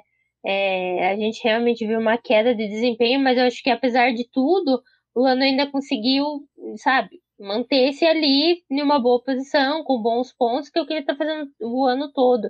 Já o Daniel Ricciardo, talvez pelo fato da colocação onde ele largou, não deu essa possibilidade para ele. Porque sim, o Lando Norris perdeu algumas posições comparado a como ele largou, mas eu acho que isso era até natural pelo fato dele ter ali se colocado entre as duplas, né, da Mercedes e da Red Bull. Agora o Daniel Ricciardo já estava em uma posição ruim, que por mais que ele tenha dado uma escaladinha ali, a questão do carro também fez com que jogasse ele para baixo de novo. A gente tava vendo uma questão de fazer undercut em cima do Raikkonen. Eu até, na hora que comentou isso, eu fiquei, gente, como chegamos aqui, né? Como que, sim, McLaren tá disputando com a Alfa Romeo, posição. Mas, então, realmente, foi toda uma questão de fatores, assim, que influenciaram no resultado que o Daniel Ricciardo teve hoje, que é mais um resultado ruim, como a gente tá ressaltando aí, que ele só teve algo bom na França. Vamos ver como que o carro vai se desenvolver, como que ele vai estar no próximo final de semana, porque é aquilo. Beleza, é a questão do pneu da Pirelli, que talvez mude o cenário e tudo mais. Mas eu não sei quais são os problemas exatos, o que aconteceu com o carro, se é questão realmente do circuito que não funcionou muito ali com o motor Mercedes e tudo mais, por mais que a gente tenha outros exemplos, né, com a própria Mercedes lá na frente. Mas é difícil, assim, pensar se não vai ter esse problema de novo com o Daniel Ricciardo. Então ele precisaria, vamos dizer, largar em uma melhor posição, para que se tivesse problema de novo ele não perca tanto e ele ainda consiga terminar na pontuação. Talvez seja uma alternativa, mas realmente ele teve esse problema. Eu tinha até esquecido, a gente estava comentando sobre a situação dele na corrida e eu tinha completamente apagado a memória que ele teve esse probleminha aí de potência. Mas eu acho que o lugar de largada dele acabou prejudicando, foi o estopim, assim, pra ele realmente não conseguir nada na corrida daí. Vamos torcer aí para que na próxima corrida, né, que vai ser, né, a Áustria de qualquer forma, tenhamos fatores que possam mudar aí pro lado do Daniel Ricciardo. Já falamos, né, teremos pneus diferentes, também temos chance de chuva, dessa vez parece que o pessoal foi mais a fundo na meteorologia e falaram que sim, que vai chover no mesmo horário, porém, não estamos esquecendo de falar, porque vamos falar agora de Max e de Hamilton, que sim, a corrida dos dois foram interessantes. Eu acho que, apesar da vitória do Max Verstappen, eu acho que o Lewis Hamilton colocou um calor sim no Max, que o Max ele estava forçando muito o carro. Eu acho que o Max estava correndo no extremo, o Lewis Hamilton também. A gente tira isso de diferença entre eles na pista e de diferença também para os outros colocados, mas foi uma corrida isolada, né, Débora? Os dois simplesmente conseguiram fazer uma corrida em que eles podiam ditar o ritmo, os dois podiam ditar até parados nos boxes, que não ia influenciar em nada até na corrida dos demais. A gente teve uma largada ali em que o Hamilton tem que fazer um contato com o Verstappen, depois nas próximas voltas a gente vai tendo o Verstappen continuando a abrir distância para o Lewis Hamilton, né, até que a distância entre eles acaba se estabilizando em 5 segundos, que é bastante se a gente for para poder pensar que em outras corridas foram milésimos, né? Ou, 2 segundos que separavam eles, essa 5, e aí ficou difícil até mesmo para o Hamilton conseguir abaixar, né, e diminuir essa distância entre eles. E a corrida deles, assim, a Red Bull estava trabalhando para poder neutralizar o que a Mercedes fosse fazer, né? Então, o Verstappen ele estava conseguindo conduzir essa diferença. Quando tem a parada deles, o Hamilton para primeiro, a Red Bull já responde, porque sabia que o Hamilton ia ter uma pista livre, poderia tentar alguma coisa. O Hamilton é muito bom para recuperar a posição dessa forma, né? Fazendo a parada e usando a pista livre para poder se recuperar. A Red Bull reage e eles voltam para o mesmo ponto de início da corrida, né? 5 segundos separando eles. Mas aí a gente tem um aperto do Hamilton, né? Tentando chegar no Verstappen, mas também acaba que fica neutralizado ali, em 4 segundos e meio, 4 segundos, não abaixa disso, eles não conseguem ficar mais próximos. E aí depois a gente vai avançando para a corrida, tem um momento que eles ficam separados por 7 segundos. Ali acabou, né?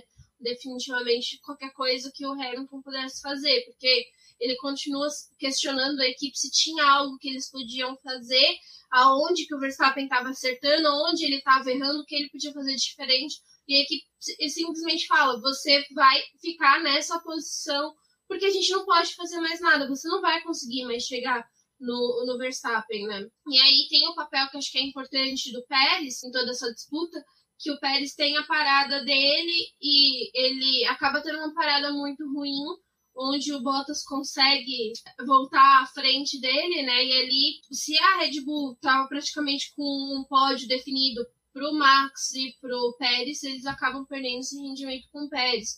Então, assim, acho que foi uma corrida muito estranha para o padrão Hamilton, sabe? Eu não esperava que ele ia ficar 7 segundos, depois mais tantos segundos ali distante do Verstappen, porque eu não imaginava que a Red Bull ia conseguir um desempenho tão forte quanto ela conseguiu na Áustria. Rafa, e nesse briga toda que teve, a gente teve o Pérez com uma estratégia diferente, né? Eu até me surpreendi, porque eu virei assim e falei, nossa, o cara tá no pódio, vai fazer uma parada pra quê, né?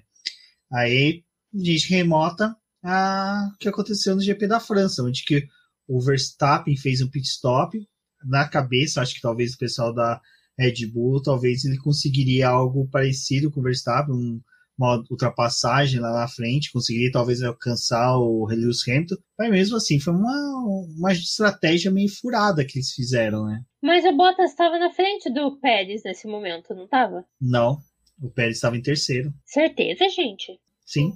O Pérez, ele passa o Norris e o Bottas aproveita e passa o Norris também. Sim, e daí o Bottas entra depois no pit stop e consegue o undercut.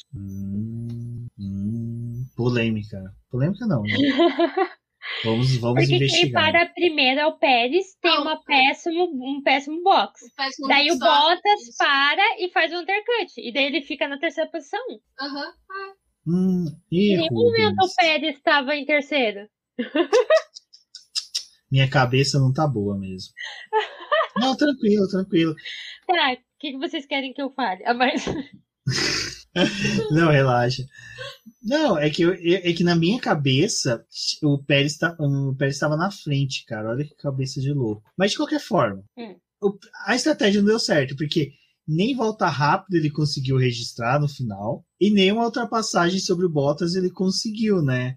Parece que realmente dentro daquilo que você falou, que votar no Bottas como piloto do dia fazia sentido, porque até nisso ele conseguiu ser melhor, né? Ele conseguiu, no final das contas, segurar o Pérez, mesmo assim não segurando diretamente, ele conseguiu ditar um ritmo bom para não tomar uma ultrapassagem do Pérez na pista. Então, é por isso que eu coloquei o Bottas como o meu piloto do dia, porque realmente na situação que estava a Mercedes, e a situação do fato dele ter começado em quinto, foi um resultado muito positivo. E vai lembrar que quando ele fez o undercut lá em cima do Pérez e tudo mais, depois de 9 voltas com aquele pneu, o pneu traseiro dele estava acabado. Não sei como ele fez aquilo.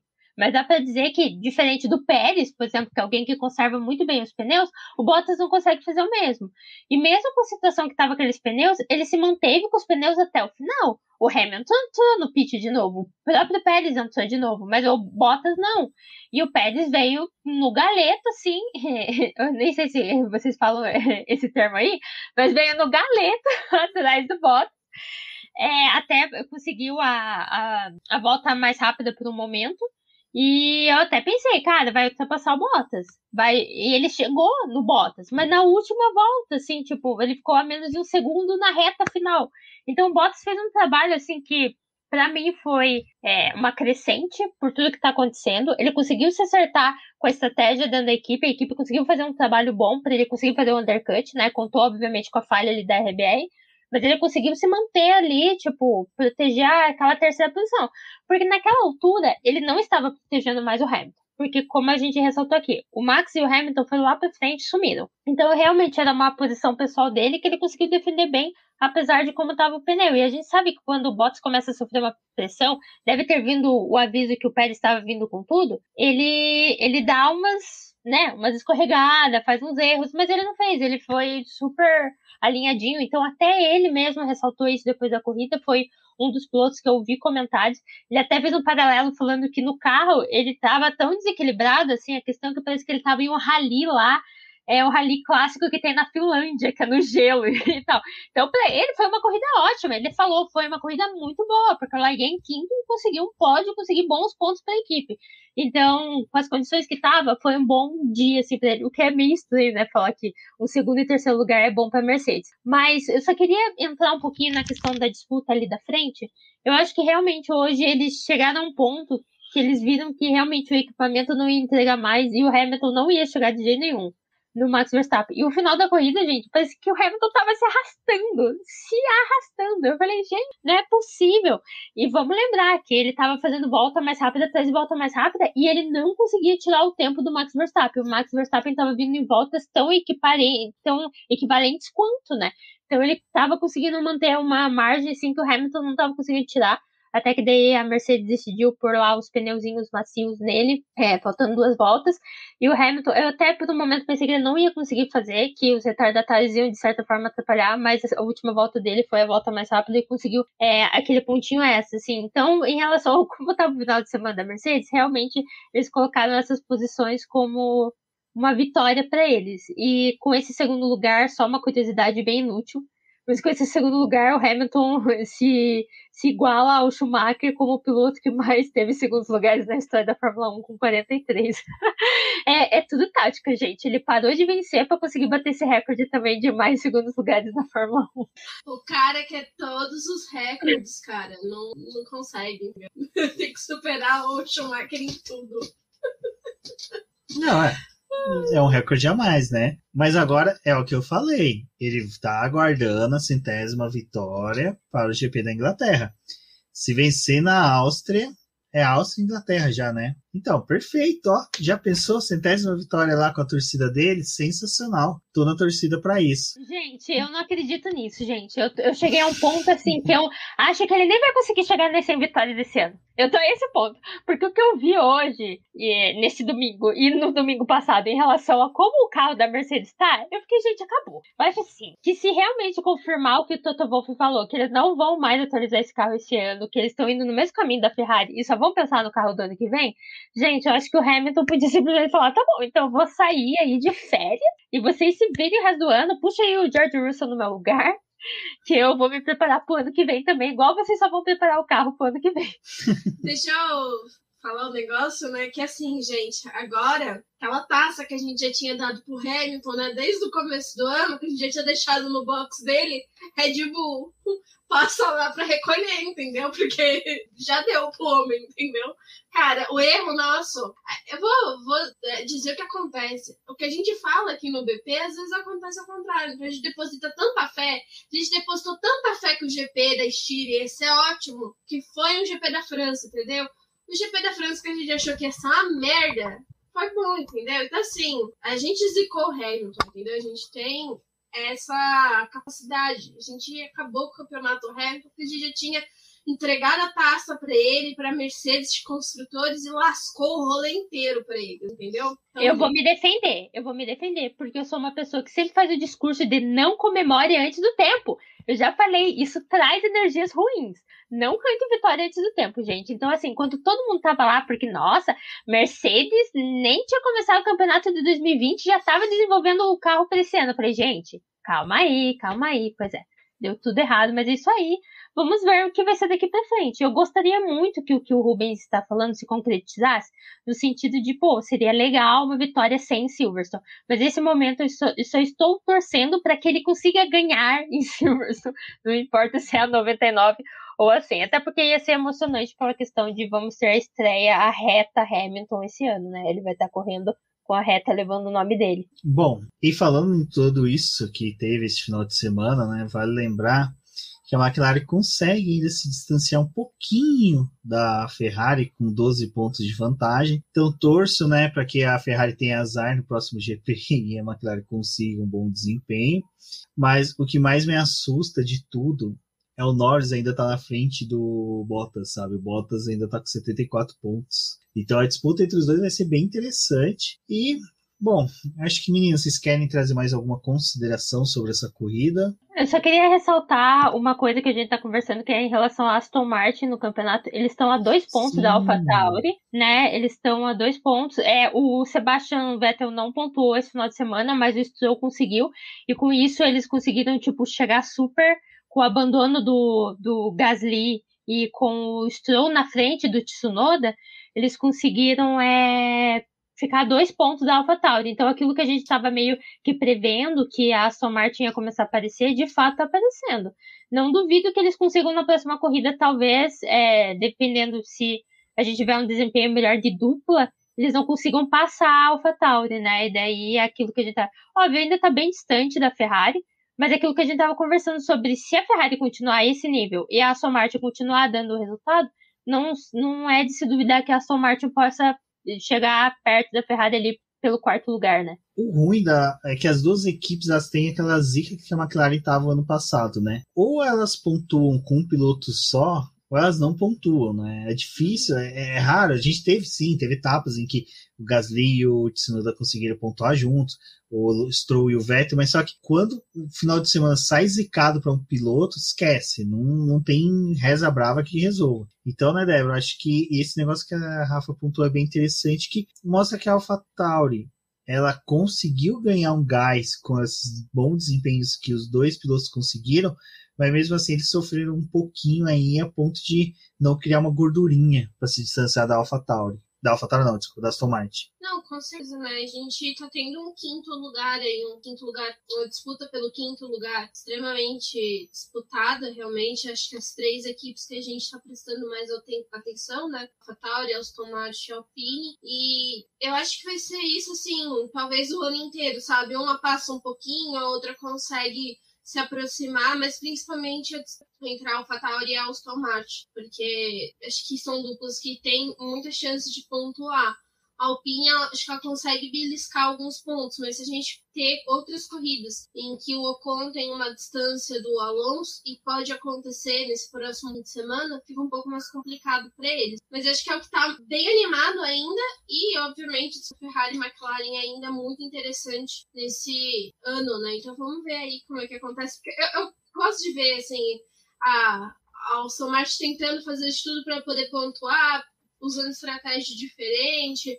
A AlphaTauri, ela tinha tudo para poder sair até com uma gordura, como você falou, né, Rubens? Esse fim de semana com mais chance de pontos, porque o Gasly, se não tivesse acontecido aquele incidente no começo da corrida e a equipe não tivesse cagado com a estratégia, né? Porque a gente tem que lembrar que a AlphaTauri consegue fazer essas pérolas às vezes. Talvez eles tinham até conseguido mais pontos para poder se distanciar um pouco mais na Aston Martin, né? Então vamos ver aí que esse próximo GP. Se o Gasly foi muito bem nesse fim de semana, assim, em treino livre, mas também em classificação, eu acredito que tem tudo para que no próximo fim de semana ele volte a ter um bom desempenho e a gente torce para o Leclerc não acertar ele outra vez.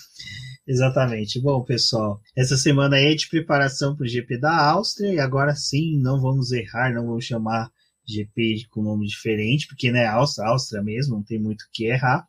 Áustria verdadeira. É a Áustria verdadeira, a Áustria raiz. Torcer para que tenha chuva ou que pelo menos pneus macios aí dê uma emoção a mais na corrida, porque sim, foi uma corrida gostosa, foi uma corrida normal de Fórmula 1. Rafa, onde você pode ser encontrada na internet? Diga aí onde que o pessoal pode encontrar você na internet, no podcast do Punta Talks. Eu sou o Garota da F1 em todas as redes sociais, Twitter, Instagram, Facebook, e tem o site também, agodadaf1.com.br. Vocês podem me achar lá, meus trabalhinhos e tudo mais. E também pelo Punta Talks, que logo mais dia 5 tem episódio novo aí, um episódio muito bom, que vale a pena conferir. Vocês podem achar no YouTube, no Spotify, em várias outras plataformas. E a gente também tá no Twitter, como Punta Talks. Muito obrigada, gente. Valeu por convidar mais uma vez. Eu acho que a gente conseguiu comentar bastante coisa. Até fiquei pensando, ai meu Deus, a corrida foi, né, meio morna, então como a gente vai achar conteúdo, mas de fato, conversando a gente percebe que qualquer tipo de corrida a gente acaba achando conteúdo, então foi bem legal estar aqui com vocês. Obrigada pelo convite de novo e um beijo, até a próxima. Obrigada a todo mundo que escutou o nosso podcast. Obrigada, Rafa, por participar mais uma vez. Se você escutou esse podcast no YouTube, deixa o seu like. Se você também escutou em um agregador, mas ainda não conhece o nosso trabalho no YouTube, ou já conhece, passa lá também, porque esse podcast também vai ser disponibilizado no YouTube e é importante a gente ter visualizações e também curtidas para que a plataforma consiga entregar mais os nossos vídeos. Apareça na terça e na quinta-feira, pois vamos ter live para poder conversar com vocês. E até uma próxima. Eu sou a Débora Almeida, no Twitter como The Flowers. Encontre o Boletim do Paddock nas suas redes sociais como Boletim do Paddock e no Twitter como @DizNoBoletim. Muito obrigado, pessoal. Até a próxima.